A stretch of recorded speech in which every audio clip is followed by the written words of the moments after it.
on the web, and in your hands. This is MDI TV. Moving up from primary school to middle or high school is a big transition in a young student's life. Now a study reveals some new insights to the ups and downs of those critical transfers and makes some suggestions about how to smooth out some of the bumps. The study tracked about 400 students in Fife, Scotland as they wrapped up their final year at 19 primary schools and then entered 4 larger secondary schools, generally at age 12. In the first survey after entering their new schools, the students tended to show improvements in school commitment, school belonging, self-esteem, and overall well-being. Only school participation did not go up. But then by the next survey, many students reported the honeymoon was over. Other than self-esteem, scores on all the measures decline. Those findings match what a high school vice principal in Oregon sees.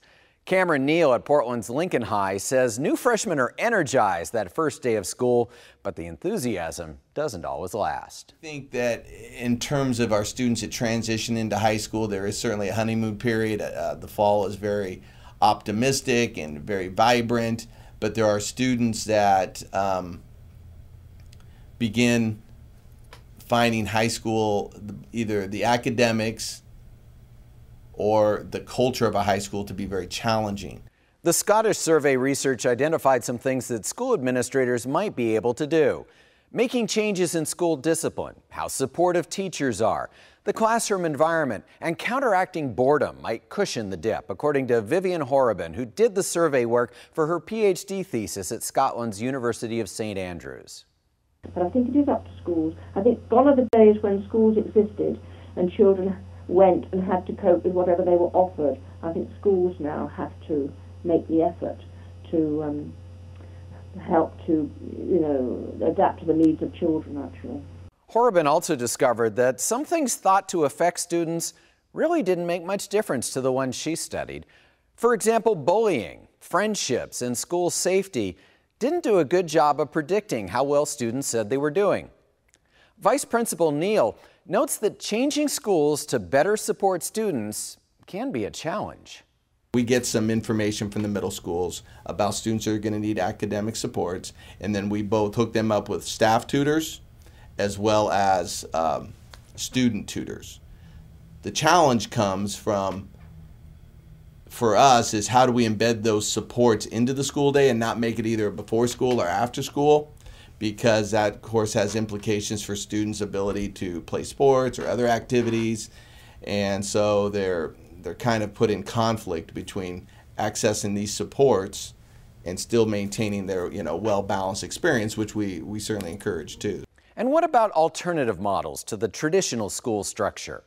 The Scottish research suggested that a sense of school community can be an important factor in shaping student attitudes. Leaders at the Trillium Charter School in Portland, Oregon, say they encourage self-expression, democracy, and service to community.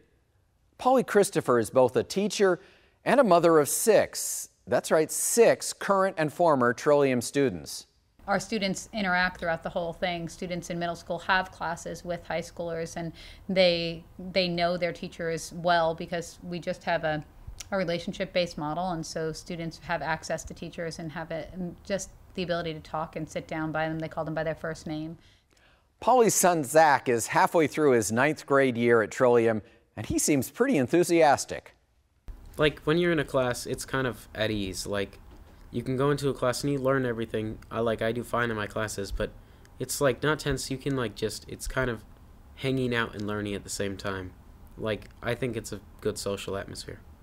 Of course, students and families also have a lot to do with how well things go during the transition into a higher level, larger school.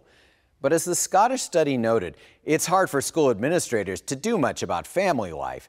So the study places its emphasis on identifying the school programs and procedures that can take kids as they come and give them the best chance to retain and extend the positive aspects of the new school honeymoon.